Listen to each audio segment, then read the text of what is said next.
上に上がりゃ関係ねえ。Shall we begin? The winter is coming.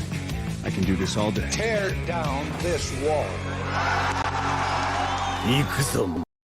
Welcome to the week's Unscripted podcast powered by Jägermeister. Let's dive deep into the vibrant world of comic books, and one man's universe in particular, as we are joined by the acclaimed comic book writer Dan Waters, blending the realms of dreams and nightmares. With a taste of the supernatural, over the years, Dan showcased his remarkable versatility and imagination by breathing life into iconic characters from some of the most beloved universes, from Dark Alleys of Gotham, then through 10 Realms of Yggdrasil, to Nazi-ruled world in Wolfenstein. And we are yet to see the best that will come from his ink and imagination as he sets the comic book community ablaze. Welcome, Dan, and are you ready to go genuine, uncensored, and unscripted with us today? Yeah, thanks very much. Thanks for such a lovely intro. Before becoming a comic book creator, I believe you were a fan, eagerly waiting for the next chapters of your favorite heroes or villains to be released. And so, when and why did you decide to tell your own stories, build your universe, and make your characters? I always liked writing. I didn't always know that comics was the thing, the medium I wanted to do it in. Originally, I thought I would probably do something with film or anything, but I just turned out to be too impatient for that. So, and I was reading a lot of comics sort of when I was at college and university and stuff. So it just seemed like something I really wanted to try. And once I started doing it, it became very apparent that it was a great place to sort of build stories and to sort of be able to like weave things together. And you're not always the way you can sort of build bigger meta narratives out of smaller books and all that kind of thing, which is a lot of what I've done at DC. So I was reading like Grant Morrison, seeing how they were doing that. That was like very inspiring. So I just sort of followed that path. So dreams and nightmares are frequently featured in your storytelling, followed by seamlessly blending genres and creating visually stunning and thought-provoking panels. But how do you approach the process of crafting such layered stories? I think like layers. That's a complex question with probably quite a complex answer. But I think that's kind of what the job is in terms of giving readers their money worth. Because if you're picking something up that's $4 and 22 pages or 20 pages, then you need to be handed something that has like some depth to it, something that has been thought through. It's almost closer to poetry than it is to prose in terms of you're trying to use the economy of the space you have. God, I'm boring myself, but you're trying to use the space you have to tell as much story as possible, but then also without, pacing is a thing. So you're trying to do that without just filling every page with 12 panels and, each panel with 3 balloons of dialogue, because that's no fun to read either. So it's all about using the images and the words and what you can imply in between the two, trying to make something that's satisfying both as a service level story and thematically, without also trying to beat the reader over the head with theme or trying to make that too much of a conscious thing, because I think that always tends to be feel a little bit happy and a little bit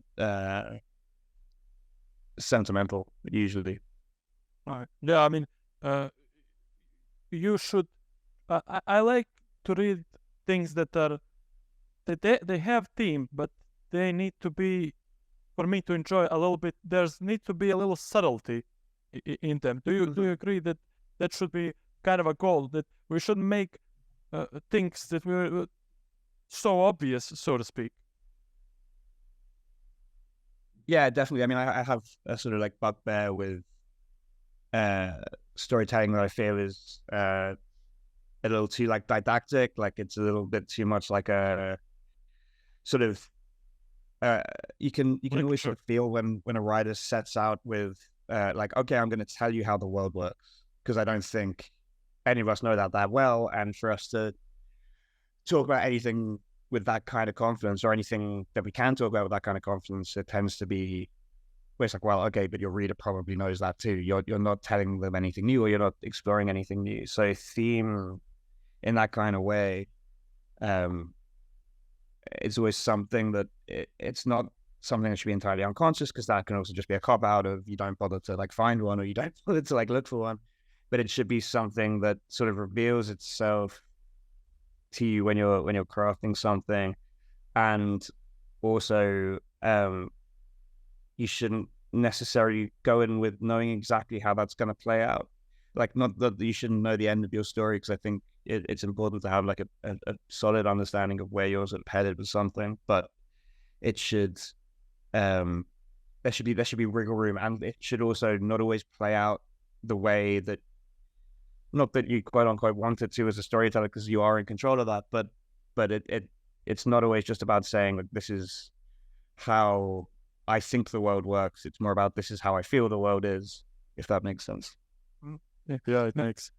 And how hard is to balance words and pictures? Because you have pretty much good balance of words and pictures in your comic books. Because, for example, Dark Knight Returns, which and world is crazy about that storyline, and I hate it. But it has so much, so much word blocks and so much text in it. And but most lately, a lot of It new bothered me less in that than Ronan. Ronan was the one for me, which was too heavy on the text. But sorry, yeah, what were you saying? but how tough is to balance between words and pictures? Because I see the newer writers like you, like Al Ewing, like and even the older one like Dan Slott, who is writing Spider-Man for as long as I know for myself, are not so much more focused on action-packed panels. They are like, and they are getting a little darker, ain't it? I mean, yeah, I think it's just something you pick up. I don't know if that would be something you could sort of know coming out the gate, but I think some of my older stuff was definitely too dense word to sort of picture ratio wise. But it's something, if you focus on your craft and you just want to sort of tell stories, you sort of start to instinctually pick up where things need to breathe a little bit, and things need to have, pictures need to have space. I mean, I've been lucky enough to work with like such good artists throughout my entire career. My first book was with Casper Wingard, so I had a real head start on sort of that front. But even then, when we were doing Limbo, when we were doing our first book together, Casper used to get me to lay out the pages. I can't draw for shit, but he would get me to just sort of like stick figure out the panels. So I was sort of seeing, okay, I had it visually in front of me before I was putting the words down, or once I'd put the words down, I'd have to sort of cut back and go like, okay, I can see how this isn't going to fit. But the longer you do it, the more it becomes instinctual. I think it as well, like if you're, sort of like quote unquote young writers, whether you start doing that at 12 or 36, you can also overcompensate by trying to like pack too much in yourself down, and it can feel like cheating to write, sort of like splash page, your character like jumps down from the roof firing 2 guns. You don't feel like you've done your job necessarily, but the longer you do it, the more you realize that, oh no, sometimes the job is knowing when to write that and when to give the book that breathing space. Yeah, I mean, you mentioned Caspar, and I was just wondering, I wanted to ask you, because highlight of Limbo for me is its art. It's kind of cartoonish almost, but it fits the story that it represents. And like, do you have like a clear vision when you're writing that of this is how it should look like, or Casper draws many versions of it maybe, and then you see it and you're like, that's what I want? No, we didn't. No, Limbo was far more, and like I always wanted it to be with, especially with creator-owned works like that. It's far more collaborative than that. Like so Limbo came out of, I had an idea for a kind of story I wanted to tell. Casper had an idea for a kind of book he wanted to draw. So we combined those two ideas, and Limbo is the end result. So it's a sort of, melody of minds, which is that's part of the job as well. Is trying to, that's what drew me in the comics. What sort of attracted me to it is that you have this sort of you're creating things, particularly with an artist who's like Casper, who's an artist and a colorist, so he's in complete control of the visuals of the book, and so the two of you working together are creating something that nobody else could make. So yeah, it's definitely not me sort of going like, oh, Casper, draw it like this, use these colors, all that kind of thing. It's absolutely he's in the driving seat on that side, but then it becomes this call and response where he'll draw an issue. I'm like, oh, it looks like this. Okay, so let's try doing this in the next issue. So which is how we ended up with sort of, I think it's issue 5 of Limbo, which is like mostly set in sort of like a dream world, and it has this extremely sort of like bright, like sort of neon stuff, and that all just came out of what we developed through the first couple of issues. Collaboration between obviously artists and someone who writes should be important for the book to be great. But did you ever think of maybe like when you were doing these books that people, Casper or anybody who drew your stories, that majorly exceeded your expectations, that you were like, this is even more amazing, this completes my story in much better way than I ever thought? I mean, definitely. I mean, that happens constantly. Like that's what you're hoping for in a collaborator. Is someone who elevates what you write, and that's how you sort of end up with these like longer collaborations. So that's why I will always work with Casper. It's why I'll always work with Danny as well. She always elevates whatever I put down on the page, or she'll come back to me with things as well that you'll be like, oh, I want to put all this stuff in there. And it tends to be sort of background stuff she'll want to add, and then that stuff ends up becoming major plot, sort of fuel. It's I mean that's always the dream, and like Herman Peralta, who I've been working on Loki, like that's also felt like a really seamless collaboration. That's been so much fun. Collaborations are a significant part of your job and creative process, but also when working for DC and Marvel, it's continuity as well. And we had Marv Wolfman over you, and he spoke against continuity in some sense. And I'll paraphrase, like, writers today are slaves of continuity, and Sorry, yeah. Okay. Is it the same situation with indie publishers or with Boom Comics and Image, or you have more creative freedom to yourself? Well, first off, I don't agree with that. As a younger writer, I do not agree with that one bit. I can go into that as well. I mean, with Image and Boom, like everything I've done there, I've done from the ground up. So it's worlds that I'm building with my artists, and it's worlds that I control. So it's my way or the highway, essentially, or our way in the highway. It's not, it's between me and the artist to decide what we want the world to be, what we want the rules to be, how we want it to function. So there's never any of that problem. I mean, continuity is only a thing to me in terms of you don't want to sort of cheat and make the story that you're telling within itself feel like it doesn't make sense. That's the only time that's ever a problem. Other than that, I'd say throw everything to the wind. I have this like sort of way I think about continuity with the bigger. It's funny. I had a you mentioned Al Ewing. We had a long conversation about this in the pub like 2 weeks ago. But particularly at DC, where I've done most of the stuff I've done in continuity, my way of approaching it is that like the old comics that you're looking back on, those are like people's memories, rather than being like, this is everything that's set in stone, this is exactly what happened, exactly the way it happened. Because these contradictions always exist. You have these different, versions of events, you have these different sort of like retellings that have all happened through, different reboots, different relaunches. So I always want to be able to go to those wells in terms of there is a weight to having bad history behind you and these characters having like gone through certain things. But some of those stories are better than others. Some of them fit the character better than others. Sometimes people try things and they're more successful or less successful. And so I always want to be able to approach it that way, where it's like these are things that people are they sort of like remember and they're informing what's happening now, but you don't have to be beholden to every little second of everything that happened in those memories, because memories are fallible.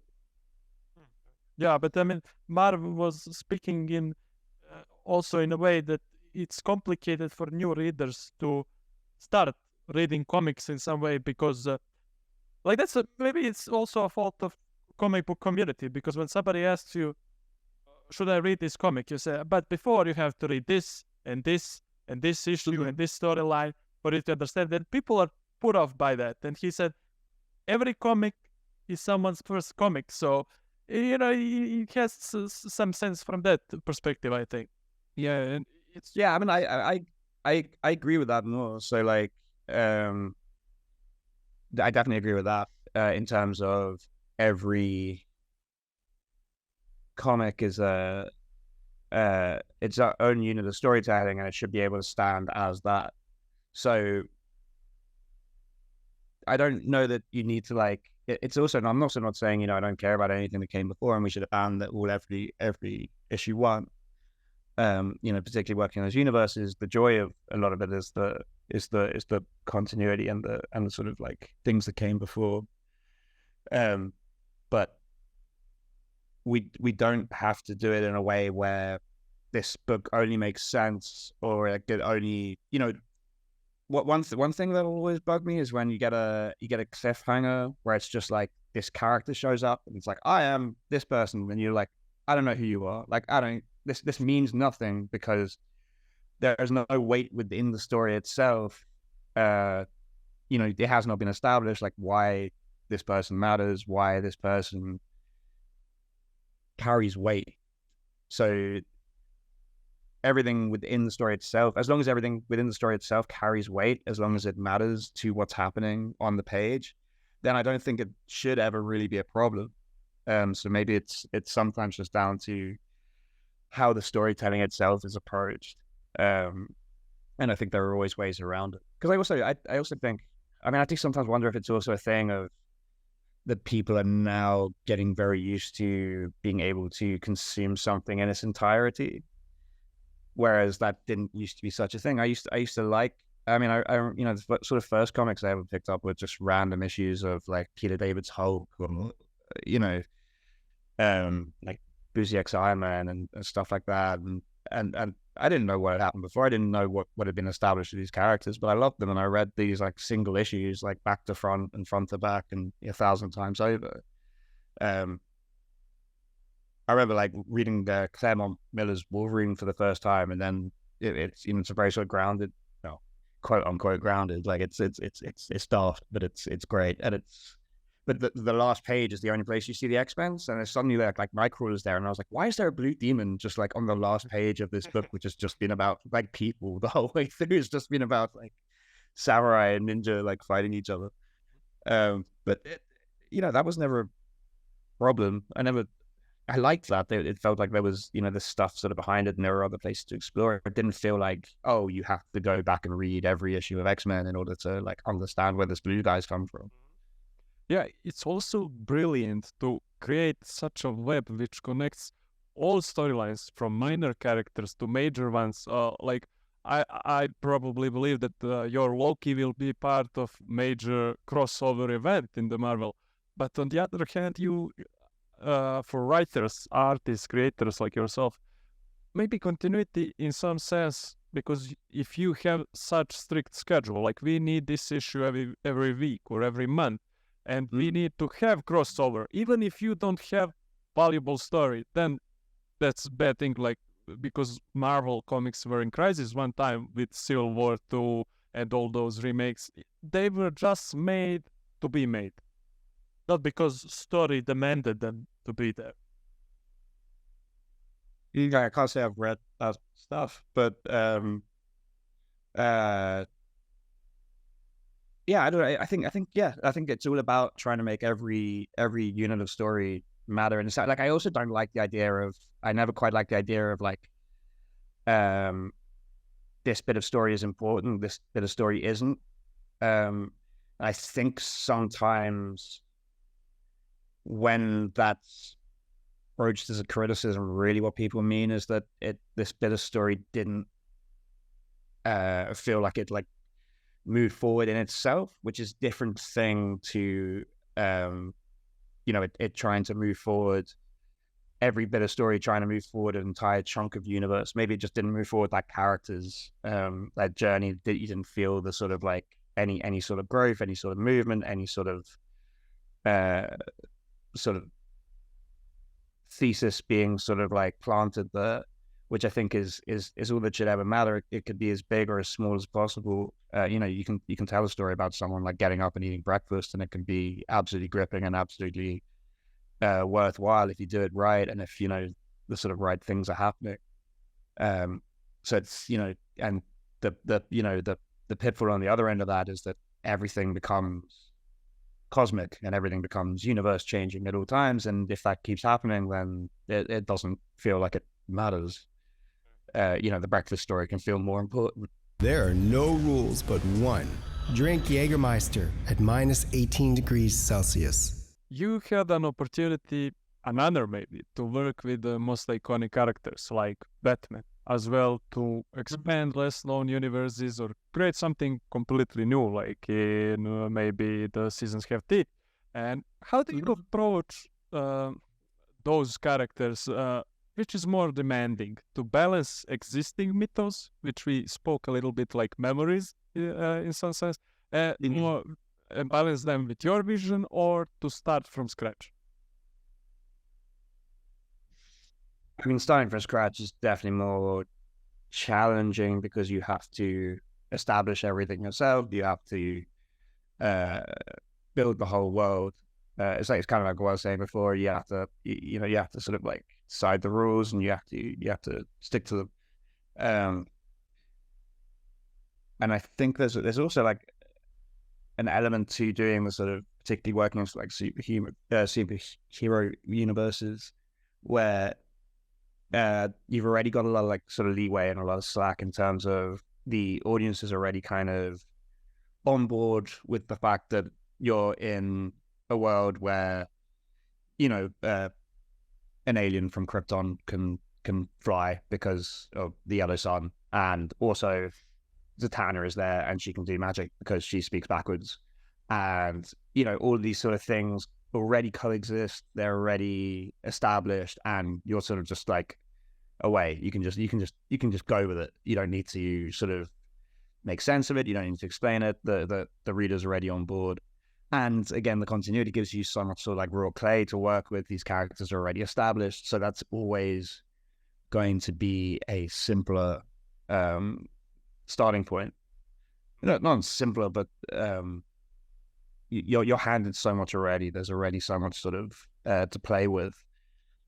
Whereas creating something from scratch is kind of about looking at the actual world and going like, okay, like what pieces of raw material am I gonna pick and choose from in order to even start finding a starting point for this story, for this idea I have, which can also be like intensely rewarding because you're making something brand new that's never been made before, and has hopefully never been approached in the way you're trying to approach it before, because that's the whole point. So yeah, they're both very different. They're both very fun, and I want to keep doing both for as long as I can. But have you ever maybe been tempted to do something new with with characters already established and with something traditionally accepted by the fans, like you said, with Zatanna speaking backwards, and to change something major. And are you ready for fans backlash? Oh yeah. I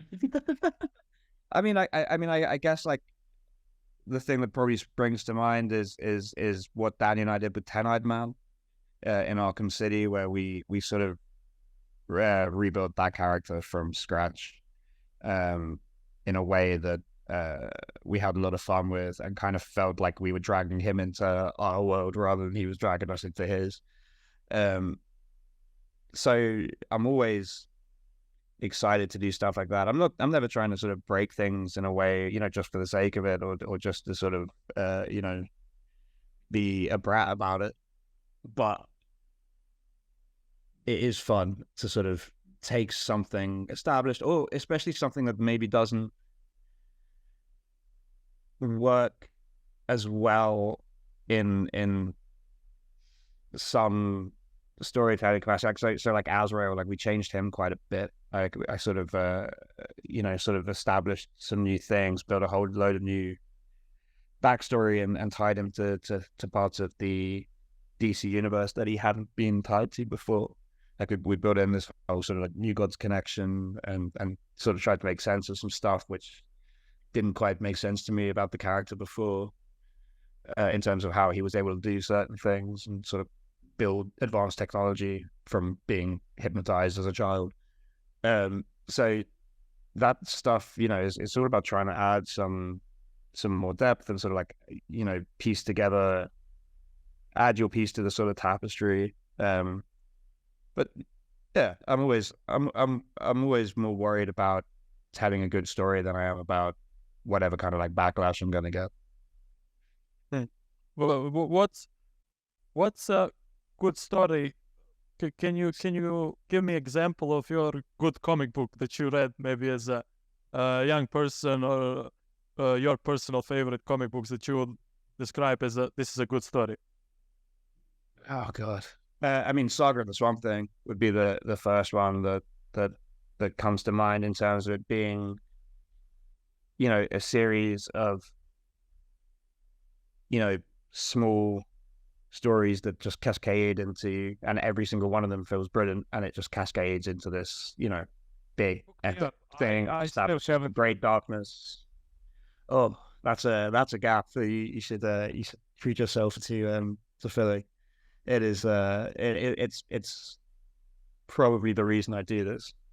It's just my favorite, and it's so of its time, and yet it just still works so well. Every time I go back to it, it just feels so good. Yeah, but like you mentioned that, like that's a good story, but do you ever feel like for example, I read Deep Roots from you, which is a very interesting concept, and something that I have read a lot of storylines like that. I'm not a fan of exactly body horror as well, so but fair enough. Yeah, it's a very interesting storyline, and it's a little bit different. Do you sometimes notice in your writing where you have a storyline in your head and you think, this is something that I want to do different. This is that I want to present this idea in a hopefully way that nobody ever, or nobody ever, at least in my view, presented it. Yeah, I think I know. I think I kind of know what you're getting at. I think particularly with something like Deep Roots, there was almost an element of like experiment to it, where I was trying to never quite do the expected thing, and it always took a turn away from where you thought, or where I thought the reader would think the story was going. It's a very storyline. Yeah, yeah. Because that's where you end up, because there's always a balance to be sort of struck between trying to do things that are unexpected, and also not, because I think it's also easy to become like antagonistic to your reader, and I don't think readers enjoy that either. I don't think they enjoy sort of being like when you're just constantly trying to trick them and you're constantly trying to like trip them up, because at the end of the day, what you've done is you've said, hey, sit down and go on this tale with me.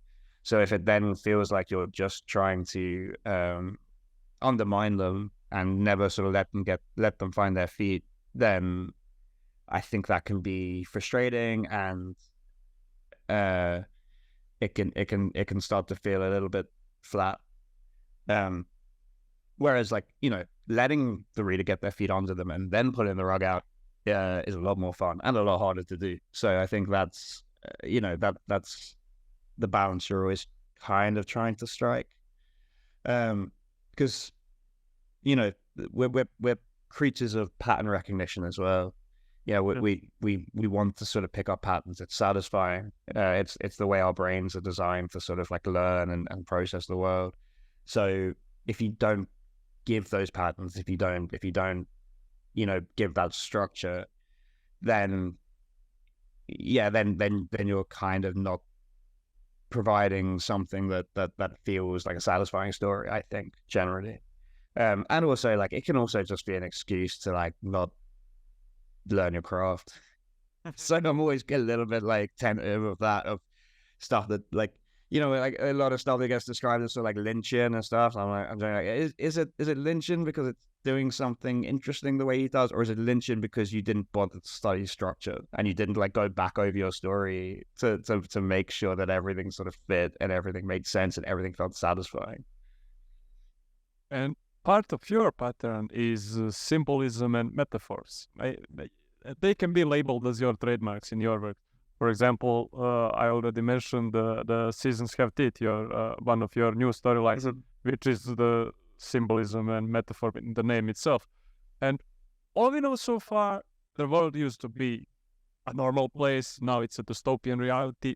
We know Andrew is a troubled and maybe suicidal old man, but that's all we get so far. And we do not know how seasons became these godlike creatures, but so how do you balance providing enough narrative clarity while leaving room for me as a reader to engage in my own interpretation of your world?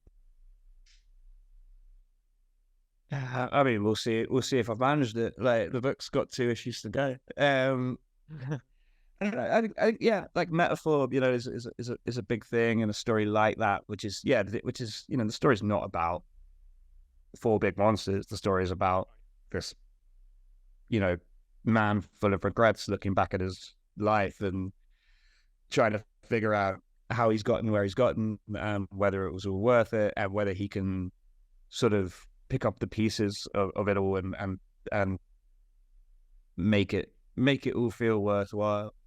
The monsters are there as a sort of, to sort of like guide them through that for sure. It's interesting because I didn't really want to like go into like all the world building. I didn't want to like spend, half this book sort of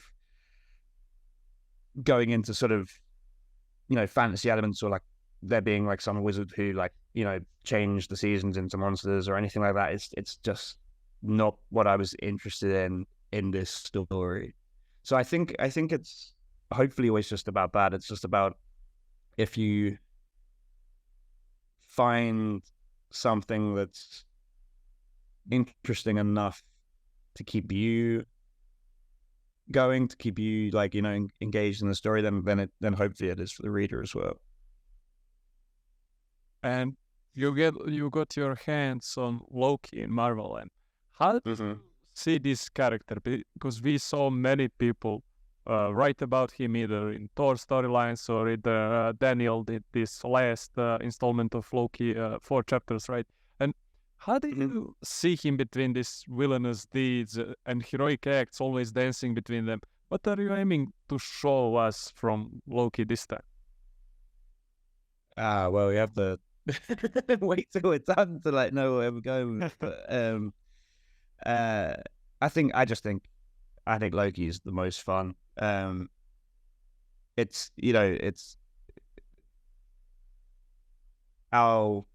established Loki as the god of stories rather than the god of lies or the god of mischief. But I do just like that a storyteller is just another kind of mischief maker and another kind of liar, really, because it's all about building metaphors, building misdirection, and really what a storyteller is always doing. You sit down with your character, particularly in a universe like this. You sit down with your character, and it can't be like, okay, well, they're going to have a nice day, and everything's going to go great. You're sitting down looking for ways to sort of torture them. You're pulling wings off flies the whole time. And that's what Loki's always kind of been. It's always kind of done, but now he's maybe doing it for maybe better reasons, maybe not. His allegiance is to the story rather than to anything else, and that's a lot of fun. Getting to play them as this sort of like devil figure, this sort of trickster figure, those are always the most fun to write. I did Lucifer for 2 years at DC, and that's a very different, well, quite a different sort of figure in that sort of sense, but he is again sort of this eternal scapegoat, and that's what I like about Loki too. He's always the one who's in trouble. He's always the one who's done the wrong thing, and now he's got to sort of make sense of it, and now he's got to fix it, or he doesn't. He could go either way, and yeah, it's the most fun. Interesting. Do you think of him? What do you think of Loki representation in MCU? Do you follow it? Yeah, I've watched all of it so far.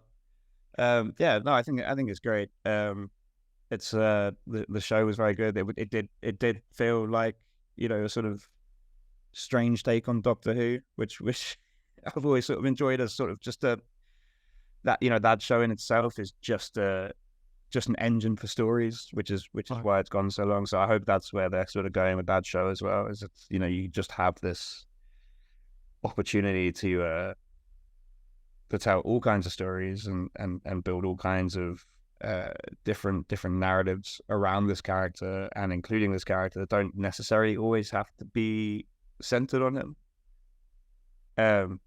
Which is what I've enjoyed about the comics as well.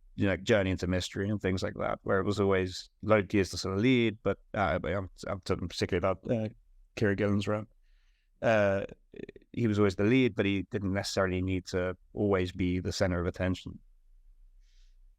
And as a creator, how do you feel about comic pages coming alive in all those mediums, like movies, like TV? And if you could choose among your stories, which one would you like to see get adopted the most? Oh, I mean, that's a weighted question. I think Homesick Pilots would be very cool to see on screen. There'd be a hell of a lot of spectacle to that. I've always wanted Coffin Bound because I just want to make people say stuff that's weird, that is that weird out loud. But yeah, I mean, I don't feel massively strongly. I enjoy it. There's definitely shows I've very much enjoyed, and but I'm also a fan of a sort of looser adaptation and letting things stand in their own mediums. It's always gonna be hard to do something that's taking the exact story and the exact panels and putting it on screen, either big or small. And I also don't quite see a lot of point to that, but I also see a lot of reason to use the raw materials of what's already been created, because there's so much creativity in this medium. So there's no reason not to take that and run with it and take it in different directions and use it as these sort of building blocks to make new things. Right. We spoke about this with other comic creators we had on the show. What do you think about movies basically, in some sense, taking over the industry? Because it's in some storylines, and I'm talking about Marvel and DC basically, they are influencing comics more than comics influence movies? In which way? Like with which sort of thing? Like it's not that comics anymore have influence so much on the movie storytelling, but it seems that sometimes comics adapt themselves to the movies, like to please sort of maybe movie audience. You mean like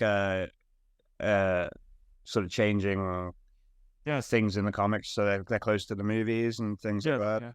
Like Defenders, for example, I remember when the Netflix TV show came out, they adapted the Defenders in comics to be the same crew that it's in the TV show. That kind of a thing, for example. I don't know. It's a tricky one. I think it's almost like case by case because, like, I think something like if you look at maybe something like Peacemaker, it wasn't a character who had like a ton of identity before James Gunn got his hands on him. And It's not now a negative thing, of course. But... yeah, now he's there is this sort of interpretation, this expectation of what that character is, which is a lot more specific than ever existed before. So that can always, it can work, it can go either way because I think to be honest, it just comes down to whether the changes are good or not.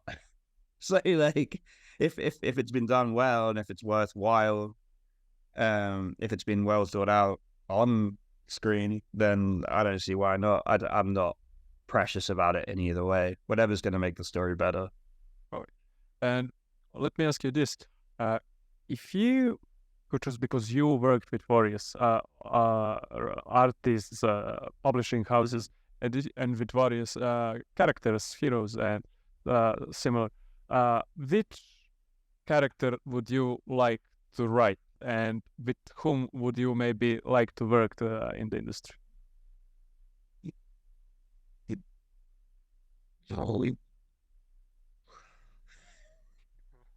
Take your time. Off the top of my head, I'd like another crack at the Shadow. I co-wrote a Shadow book from with Cy Sparrier from his outline, which was a lot of fun, and I really enjoyed writing that character. And I had a sort of follow up that was originally meant to happen and kind of fell by the wayside. Just didn't end up happening, as these things sometimes don't. And that was a take on that character that I thought was really fun, and I'd really love to do. And I'd love to pull in like Danny to do that. I think Danny would draw the hell out of a Shadow book. And before we wrap up, we have a little tradition where we say a quote on our language, Montenegrin, and translate it to English. And Luca have prepared something for you. The quote is from the comic book writer from Montenegro, or ex-Yugoslavia. And he was asked about the impact of comic books on audience and on our language. He said, iz iskustva znam da sve ono što je predstavljeno putem stripa ima mnogo jaču percepciju i bolje pamćenje. Nekada u ono vrijeme klinci su pamtili cijele table stripa sa svim dijalozima od riječi do riječi, što je ostalo kao fenomen apsolutno nezapamćeno, jer današnja Android tehnologija ne pamti, ona samo informiše i zabavlja. And in English it would say, I know from experience that everything presented through comics has a much stronger perception, better memory. Once upon a time, kids memorized entire pages of comics with all dialogue, word for word, which remained absolutely unseen phenomenon because today's androids technology, they do not remember, they inform and they entertain. Fragments of memory, like you said on the beginning. Then, yeah, everything comes full circle. Then thank you for this opportunity. I hope this interview was enjoyable to you, like your glass of wine. Yeah. Thank you. 5 o'clock. Cheers. Thanks very much. Thanks for having me. We stay genuine, uncensored and unscripted, and we always will, as we have to order our usual. Share us and subscribe us, and stay tuned until the next Wednesday. Ikuzo!